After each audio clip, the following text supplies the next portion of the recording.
This is a blow-up. When the pictures were being taken back, and most of these were shot in 75 and 76, by the way. The pictures, the agencies, the CIA, and most of the intelligence community were very fascinated by this when it was going on. This is actually a computer blow-up. It's a process picture. It's been digitized back in the 70s by a CIA office in Zurich, Switzerland. They were trying to understand the propulsion systems or learn something about them from these things. And this was one of the pictures they chose. Billy really didn't get that close to the ship. It's just been enlarged and filled in. But it makes a very dramatic looking picture. For those of you who might be slightly scientifically oriented, let me give you a crash course. See this bar right here? This is a very important factor in what makes this ship work. This craft basically doesn't produce what we would call anti-gravity. All matter is comprised of atoms. Follow me on this. It has electrons and protons. We have electrons spinning around a nucleus, right? So the concept is that anywhere you would go in our atmosphere or in the universe, anywhere you go, there are atoms or subatomic particles that have electrons. Well, as long as you've got electrons around, one of these things will work. This device actually is designed so it will swim within electrons. That's what it's doing. Here's what happens. Down at the bottom, right here in the center, we have a reactor for power. We have a rod that goes up to the center. And up here at the top, we shoot a charge, a very positive charge. And right above, where this rim is right here, the whole top of this ship, the surface area of the craft, a positive charge is shot out. And what it does, it charges the electrons that are flowing around the top of the craft, and it makes a vacuum right over the top of the craft. That's what causes it to lift up off the ground. Because down in the bottom, out in this area down here, the charge is all different. There's a negative charge put out by the reactor down here. There are 3 capacitors on the bottom, 120 degrees apart. When the capacitors fire, a negative charge goes out the bottom, but the capacitors do not work if the craft is too close to the ground. The planet itself grounds out the charge of the capacitors. So they have to lift it off the ground before they can have the capacitors charged up. So that's the purpose of the vacuum at the top. And this right across here is an interesting kind of metal which separates the positive charge from the negative charge, because the surface of the craft is highly charged by this intense field that's going on. So you have to separate the two. We have the charge at the top, slowly lifts the disc up off the ground. It gets up about 12 feet.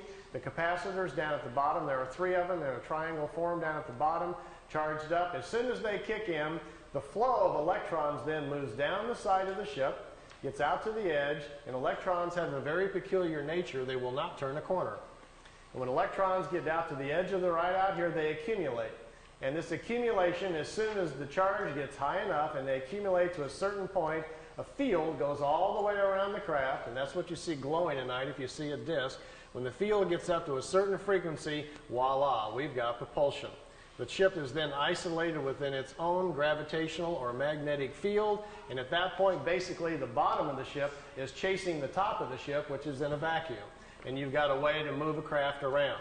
Now, if you accelerate that with a tremendous energy force they have within the reactors inside, which, by the way, are no bigger than the size of a football, it's an implosion system with no radioactivity. You can put your hand on it while they work. They're very small.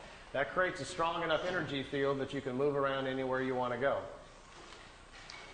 So if you're thinking of building one, by the way, the more of the science stuff, how to create the charge, the voltage that you need, and the other things are on a website I put on the web. If any of you are interested in that, I'll give you the address later on. You can dial in and read the whole thing, and perhaps you can build one or something. If you do, bring it to the next shift meeting, and we'll all go for a ride. You know. This is building some landing tracks. You can see them down here, the 3 landing tracks where the craft sit on the ground. It's kind of reminiscent of crop circles, isn't it? Here Billy's got his tripod out in the foreground, and the crafts are off in the background. Here we've got a regular sized ship and 2 little ones again. Those little remotes. This is a different kind of craft. It doesn't sit down on the ground. It floats. The bottom of the crafts are flat. Burns the ground up pretty good, though. There's one at night. It wasn't a solid craft. It was just more of an energy field. Billy took several pictures of it. We have about 20 witnesses that also took pictures of this. It changed shape. Small objects came out of the large one, flew around the house. Billy tried to communicate with it, but communication wasn't possible. Later he was told that he had been paid a visit by a group of life forms, if you want to call it, from another world that do not exist in solid form. That there are many kinds of life in various shapes and forms, and some of them are non-physical. And the non-physical ones can move their essence or their energy field or whatever you want to call it to where they want to go. They get together in groups and kind of like jump to different places that they want to go to. Kind of like biolocating, I guess we might call it. And what you're looking at here is a picture then of a life form that exists in a non-physical form that biolocated to Earth for whatever reason, perhaps just curious about Billy. These are the last photo sessions taken in 1981. Billy's got them pretty trained by now to park by trees, as you can see, and known objects. He calls it the Italian wedding cake.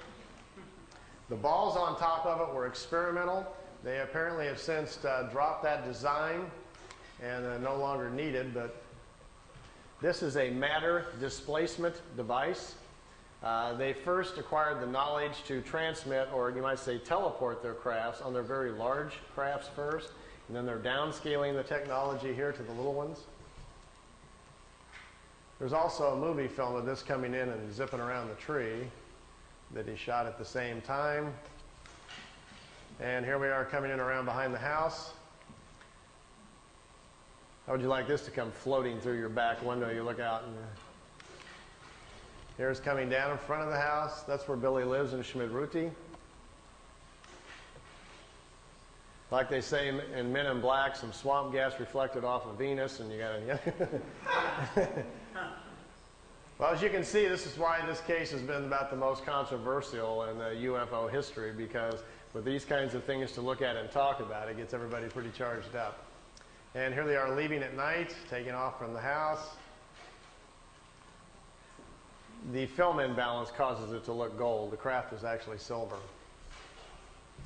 Here you can see the bottom of it, what looks like some sort of crystalline objects down at the bottom with some sort of etchings all around the circumference. Okay, we'll stop right there. Okay, we can have the lights back on now. Everybody kind of watch your eyes.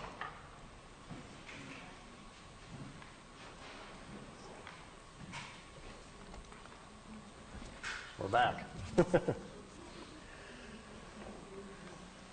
Meier's contacts went on till 78, ended in October 78. The time I got there, they were pretty much all over. But I didn't go there really to see the ships. My own personal interest really was what we might be able to learn from these folks. You know, it's not going to be that far, probably in the too distant future, maybe with sometime within the next 50 years, they are going to land on the White House lawn, or somebody's going to. And we're going to have open commerce with life forms from other places. We are going to meet the family of man in the universe sometime. It's going to happen sometime in the future, probably when, after we've gone through some changes and grown up a little bit and got more responsible as a planet, somebody will probably decide, okay, it's time perhaps to make connection with us. These Pleiadians, anyway, say they're not quite ready to do that and think we're really several hundred years away from that before they are interested in any kind of open commerce. And I asked Billy, I says, why?